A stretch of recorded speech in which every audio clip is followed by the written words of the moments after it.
Hi, and we are back with our next series of featuring some great innovative creative projects across cities. I am Shriyal Sethumadhavan and I am in Kochi in a great rainy weather. I am at the S Squared Architects office and sitting with me is architect Shaji Vembanadan. He is the co-founder and principal architect with the S Squared Architects. Thank you so much for your time and joining us today. Thank you. And architect Shaji has a great portfolio of projects, but I am here today for one specific project, which is the Skin Secrets Clinic in Kochi. So architect Shaji, normally when we hear of a clinic, what I was expecting was something at the ground level or the first level, and when I saw the clinic, wow, what a clinic. I think it goes at least 3 stories up and I see a great facade design out there, a great exterior, like they say for clients, for patients who visit a clinic, the first experience is the last or the first look is the last. So this clinic bangs it out there. Very excited to know from you about the design brief you got and what was your thought process while you were conceptualizing this clinic space in Kochi. Yeah, so basically the client's name is Dr. Anjana. So she has a very good reputation in Kerala, and so to hold with her stature, we had to match with that and try to make something really unique and amazing, and it had to connect with something to do with dermatology. So the site is actually a west facing site, and we had just only one tree in front of this site. Okay, it's just so we were determined right from the beginning not to cut down that tree. So we took a lot of pain in maintaining that tree, and so since it is a west facing plot, and to add to that, there was another big problem which we faced in terms of the design. So it is situated on the MG road, or on the road, and on the main road, and it has a very narrow entrance, and so we have a very small gap to try to create an impression for somebody who's traveling in a car or trying to go there. So it was very important that we create something really starking, and just so that you turn your head and look while you're going. So that was what was the main or design what we were trying to achieve. Along with that, we also had basically 3 basic requirements. The first one is wellness. We tried to make the experience of a user in terms of biophilic, natural lighting in the midst of an urban jungle. So that was a challenge. And then we also had, it has to be it must also align with the requirement of being a clinic which has to make the patient really comfortable and at ease.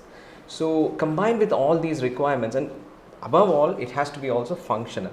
So based on these criteria, we carefully prepared a layout, and we prepared a facade that would really go and chime with what these requirements are. I think you touched upon my next question, that like you rightly mentioned, when we talk about modern aesthetic clinics today, so modern aesthetic clinics demand a kind of design because it's a dermatology space. We are talking about beautifying the skin, giving a look to clinics. Yeah. What was your design principle or objective that you followed, considering that what was the nature of the clinic you were designing? Yeah. I even remember today, actually, the first time I sat down, trying to sketch up something, a concept. What actually the thought that came to my mind is the complexity of what the skin is actually. Yes. The skin is actually the largest organ of your body, and this is a place where they cater to that. Okay, it's more of handling the skin, and so there's a huge complexity of how the skin works, with the epidermis and the various layers of how it actually cools down your body, and it also maintains that temperature and make you really comfortable. Even when it is really hot outside, it's the skin actually which makes you comfortable. Right. So this principle, we were trying to play around with this principle of the skin, and we tried to create a facade which has various layers. Okay, so in the interior we had basically a blind, and then inside that we had a sliding door which was a DGU, a doubly glazed unit to prevent the heat and give us the E value that we required. And then after that we had a small garden space which would also infiltrate and create another layer which would give enough privacy, especially when buildings are very close by. This is an urban jungle. If you look at the project, very close by, all around you have buildings just very close to each other. Right. And so when a person is looking for another building, there should be clear privacy, but we also need the light, air and ventilation. So that was a challenge. So then comes the last layer, which is the Fundermax, which we did a parametric, a CNC cut pattern of voids on it to try to give that airflow. So basically you could play around with the facade. If you're in a room in skin clinics, in the skin clinic, you can open the window and have breeze coming in. You can close the window, switch on your air conditioning. You can actually, if it is if there is sun filtering in, you can actually pull down your blinds, and with the garden inside, it kind of gives you a really good biophilic, like forest like feel inside, very comfortable. And at the same time, this is in the middle of an urban jungle. So that was what we are trying to achieve there. Oh my God, I have been roaming Kochi in the last 2 days for work, and I think what I have been experiencing here in terms of greenery, the weather and everything is what you've brought into the project as well. Yeah. I could literally feel my experience in what you were talking about the project. But okay, let's come to the skin of the project. Like you mentioned, the facade. Yeah. Why did you opt for Fundermax, and how did Fundermax's material somewhere support your design, thought for this project exterior? So while we were just searching for materials of the external skin, I said, we were just trying to create various layers. Okay, so and the inner layers, we were very clear about it, what we wanted. It has to be green, it has to be biophilic, it has to breathe, it should give us privacy, it should also cut away enough light, and also create a barrier. So when it came to the exterior, obviously when it comes to any facade, it's the weather durability that in Kerala, especially in Kerala, which you have to really consider. So something that you have to fix and forget, So when we looked at that from that aspect, I think Fundermax was the only solution which actually came up. And Fundermax really, with the parametric voids that we wanted to create, it gave a structural stability enough for the sheet to give us, that kind of an opening and strength. So that's how we zeroed in on Fundermax. Right. If you can tell us about the decor you have used. I understand you've used 2 decors in the Fundermax product. So what are the 2 colors and why that choice of color? What drove that choice of color for you? Yeah. So when we were trying to frame the brief of what is the kind of the vibe we wanted someone to look at the building, because that's very important when it comes to commercial buildings. When you approach the building right from the west, walking in through, or rather when you're coming in a car, you have to, various the framing that comes in, it has to reflect what is the quality of things that's inside. And once you give that message, the project has won, which means that people will have a huge expectation when they come in. And as long as the service maintains that, the architecture has already worked and talked. So what we wanted in that was a starkly different feel for the front facade, with a vertical garden which is connected to this tree which was there. So when you look, as I said, it's a very narrow gap that you have to impress the client. So when you go up, that frame must impress the client. So we wanted an urban, a green facade which should suddenly bring attention to anybody who's walking through. So for that, to frame that, we to connect with that, we gave a wooden teak color material to frame that. And then starkly different, there must be huge contrast in the frame when we were trying to choose the next color, which obviously we went for white, which would really show that sort of a glamour and luxurious feel to the entire project. So that is how we came to the various finishes that we selected. Right. The project also uses the Rivet application method. So if you can tell us about the benefit of this method and how did it influence again, your entire facade execution and design detailing. Yeah. So while designing the facade, actually we did a lot of prototypes actually at office, real size prototypes. We stuck it on boards and tried to look at various aspects of it, of how it would react in the real project. And when we're doing that, we understood that, you know, what would really work, especially the ease of how you can construct it, it must be smaller panels which are cut from the big, you know, the largest piece of panels that are available with Fundermax. So we came up with the design of a triangular or a diamond shaped design that would hide the framing that is inside, because we have a framing which is inside. So basically the framing inside is a diamond shaped framing, and this exactly fits into that. And these junctions must be clearly and seamlessly done. So what really worked there was the riveting system, because when you use the riveting system in the entire frame, when you look at it from a longer range, you don't see these rivets. Actually what you see is these joints only, and it works really well. So it really worked well with the design what we are trying to cater there, and the vibe that we were trying to create. From the functional aspect, how has the Fundermax material performed, and how was your experience with, you know, working with the fabricators who helped you in the installation process and all of that? If you can tell us a little more. Actually, so as I said, you know, in office we did a lot of prototypes and tried to see how it would react. But then actually the Fundermax people were actually, even the fabricators, they're very, very, very helpful, and they came to our office many times, discussed with us the various types and what we were trying to achieve, and even suggested some things, and it was a combination of that actually which made it successful.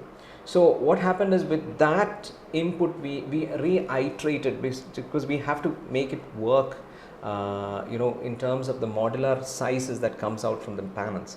So then once they supported us on that, then we asked them to create a prototype again on site. And this prototype, I think we created 3 different. They were very helpful, and they created, one was created and it didn't turn out to be good. We asked them to change it, and they gladly did it actually, you know, without saying anything. And so the second time we asked them to do it, this time again there was some small things which I needed to be corrected, which I felt it was not enough. And again the second time also they changed it, and by the third time we got the perfect fit. So they're very supportive. I think the Fundermax team was fabulous. They were in with us through the design, and they badly wanted to see this design come to real life. So we are glad to know that experience. Coming to the sustainability side of it, I mean, when you spoke about the design, you spoke about the whole biophilic side of it that has been considered. Of course, I see this project is sustainable from every aspect, which is also important today for architects to maintain in their designs. I think it's the core of design for a lot of architectural firms. So considering your sustainable ethos, how does the Fundermax product support you in, you know, this vision of building green or designing green? So when it comes to sustainability, I mean, I think today's architects, in my perspective, sustainability is something that can never be put aside. It goes in and through with every decision, every design, every drawing that any architect should make. Okay, so but then so when it comes to selecting materials in luxury projects, there should be a mix of something which we call you know, responsible luxury. So you know, when we were trying to select something, it had to be very low maintenance material, and Fundermax also holds a sustainability, it's a sustainable green material also, and compared with its UV protection, you know, it makes it really stable and really durable, and so which means that you need not change it constantly, which would increase its carbon footprint. In addition to that, our entire facade actually was, we had a double glazed unit. The Fundermax actually works really well in cutting off the glare and the heat that comes especially from the west, because as I said, it's a west facing, so that heavily reduced the entire load of the air conditioning, which actually adds to our sustainability of the entire building. In addition to that, also the lighting that it allows in, while keeping the privacy, you know, that is always a challenge. When you have a room, you can just put a blind and then you switch on the light, but in this case most of the areas, even if you don't put a blind, it has its own privacy, especially during the day. And so which means that there's a lot of light infiltrating, which would help us also reduce the lighting load. So that way I think Fundermax has really helped us, and in terms of that sustainable point of view. Right. See, every project comes with its own set of challenges, and I'm sure this project would have had some challenges as well. But speaking about the facade designing and installation, what are the common challenges that you've seen, and how did Fundermax's team or Fundermax's product also somewhere help you overcome that challenge or eradicate that challenge right at the start? Yeah. See, when we are, I think this pretty much happens for many architects. When you sit with an idea, this idea is in your head and you're trying to put it down on paper. And obviously there's a lot of challenges as to the practicality of a lot of designs that actually can be done on the site. So when it comes to this, actually right from the beginning, after I just made a very brief concept of what I wanted, I contacted Fundermax, and actually, in fact, I contacted Hari. I don't know if you know. So Hari actually came, and he said, "We will ensure that we bring this to life." So the Fundermax team was amazing actually when it came to that, because there's a lot of technicalities which an architect really oversees when designing something like this, and so they helped me to iterate this design in a sketch, and then there was a lot, like many iterations. We gave them a design, they brought back a solution for that, and then again it went back, so to and fro, and I think Fundermax was really amazing when we were trying to solve this. So yeah, so nice. So that brings me to my last question, which I would request you to straight look into this camera and answer. That if you had to describe your relationship with Fundermax in one word or a sentence, what would it be? It's one word is very difficult to say, but I think it's resilience and maybe elegance. These are maybe two words, because I think it's a very durable and tough material. At the same time, trying to bring elegance into the facade, which I really, it's a very powerful combination, and it really helps. Thank you so much, Architect Shaji, for your time. And with this, we sign off from this interview. But definitely, it's a great project in the making. And I must say that Architect Shaji has a list of projects to share. Definitely, next time I look forward to interviewing him at the project site, which we were aiming to do this time as well. Probably the weather didn't support us, so we would be doing that probably the next time we are in front of the camera. Having said that, thank you so much, and we will see you soon with our next project. Thank you.